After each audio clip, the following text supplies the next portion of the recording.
اتنی گواہی اللہ اور اس کے رسول کی بارگاہ میں تو آپ دے سکتے ہیں کہ ہم نے یہاں بیٹھ کے آپ کے حق میں آواز بلند کی تھی، شاید دو یہ قطرے آنسو کے ہماری بخشش کا ذریعہ بن جائیں۔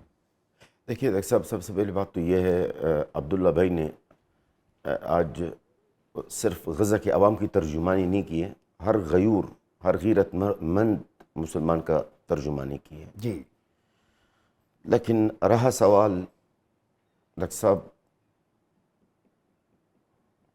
ہمارے بچے امت مسلمہ کو معاف نہیں کریں گے۔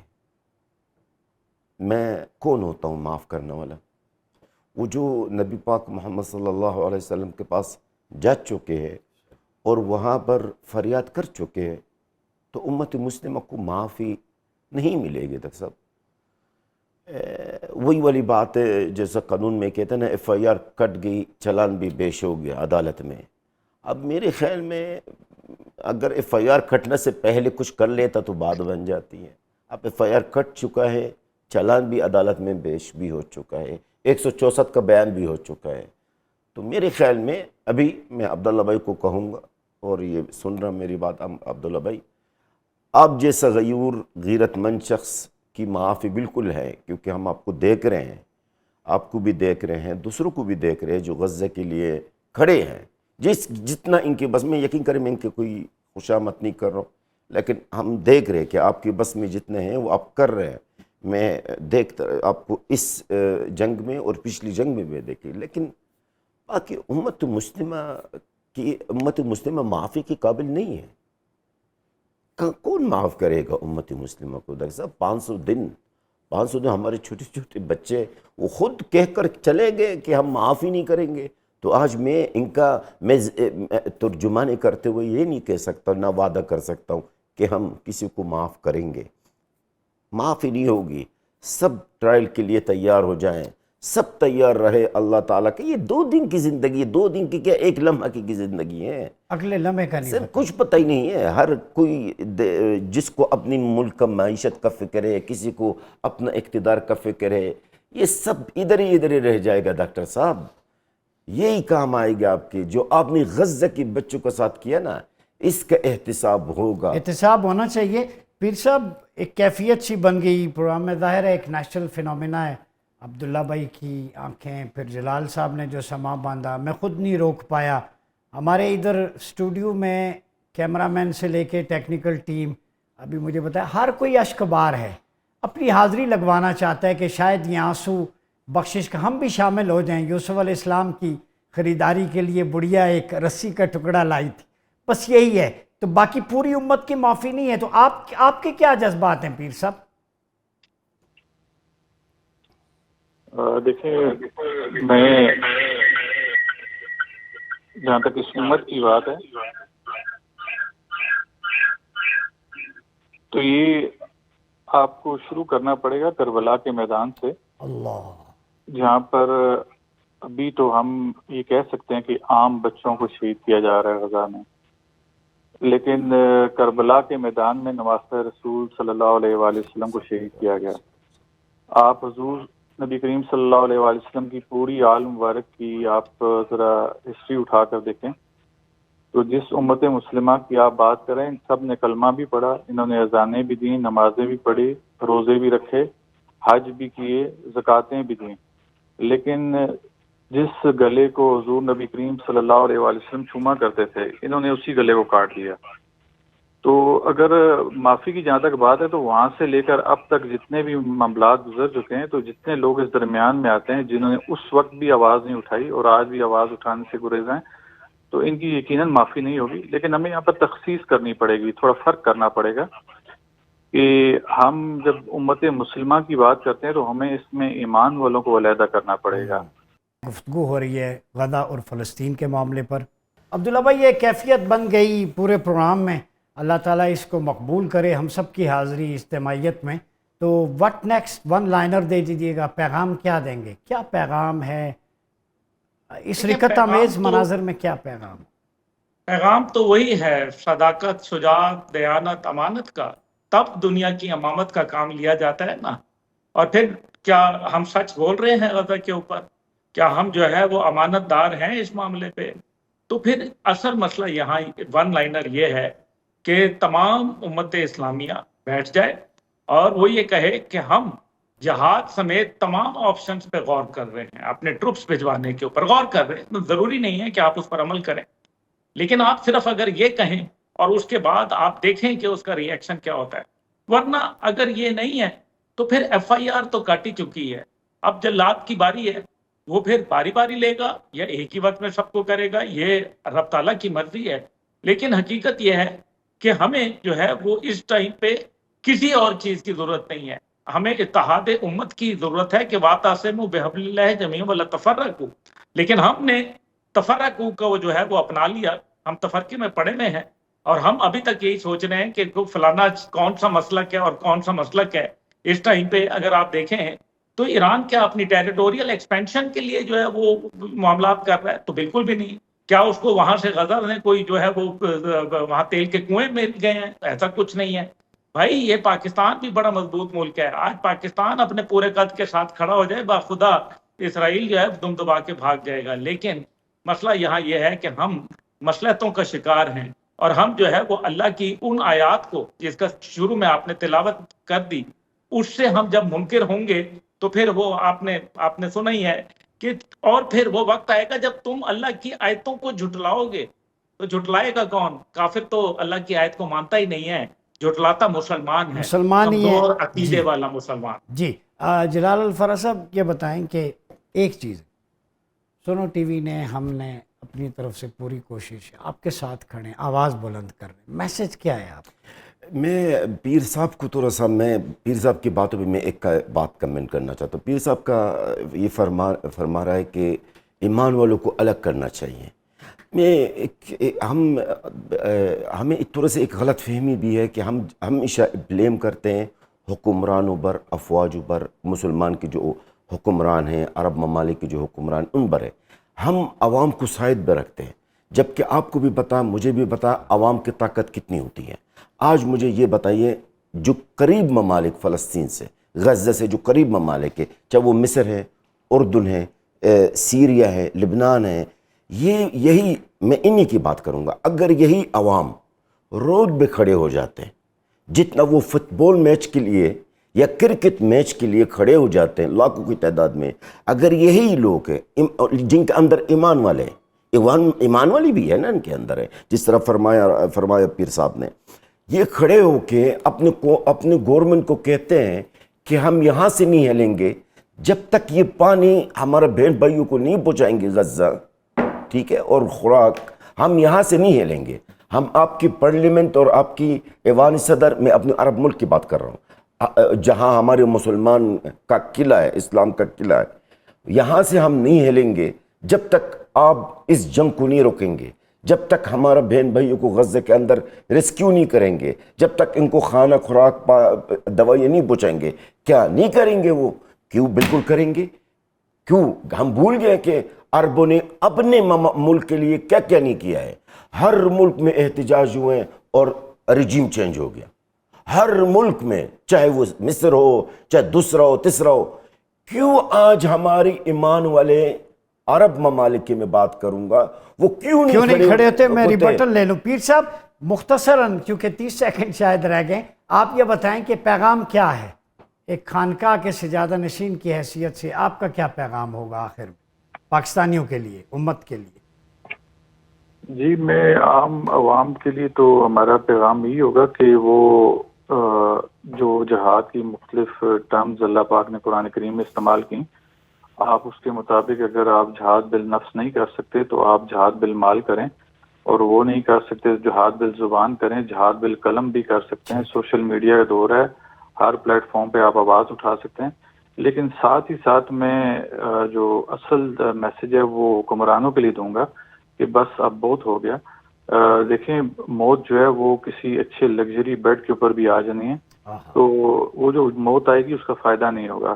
تو ہم بھی بڑی تعیش زندگی گزار رہے ہیں، اللہ کا بڑا شکر ہے، لیکن ہم پھر بھی کہتے ہیں کہ اب بہت ہو گیا، ہم مزید بچوں کو مرتا، عورتوں کو بے آبرو ہوتا نہیں دیکھ سکتے. تو لہٰذا اب جو امت مسلمہ ہیں ان کے حکمرانوں کو چاہیے کہ مل بیٹھ کر اس کا ایک ہی 1 پوائنٹ سولوشن ہے کہ صرف ایک بڑک مار دیں.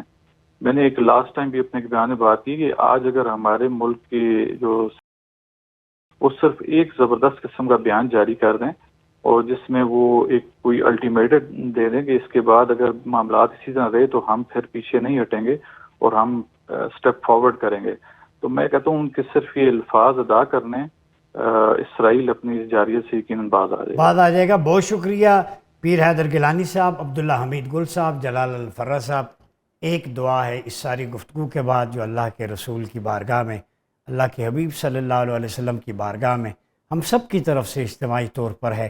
آج کوئی ایکسٹرا نہیں ہے، صرف ایک دعا اور التجا لے کے یہاں سے اٹھتے ہیں کہ یا رسول اللہ انظر حالنا، یا حبیب اللہ اسمع قالنا، اننا فی بحر غم مغرقن خذ ایدینا سہل لنا اشکالنا۔ یا رسول اللہ نظر کرم فرمائیے، غریبم بے نواہم خاک سارم یا رسول اللہ، پریشانم پریشانم پریشانم یا رسول اللہ۔ اپنا بہت خیال رکھیے گا۔ اپنے میزبان ڈاکٹر مرے اجازت دیجیے، اللہ حافظ۔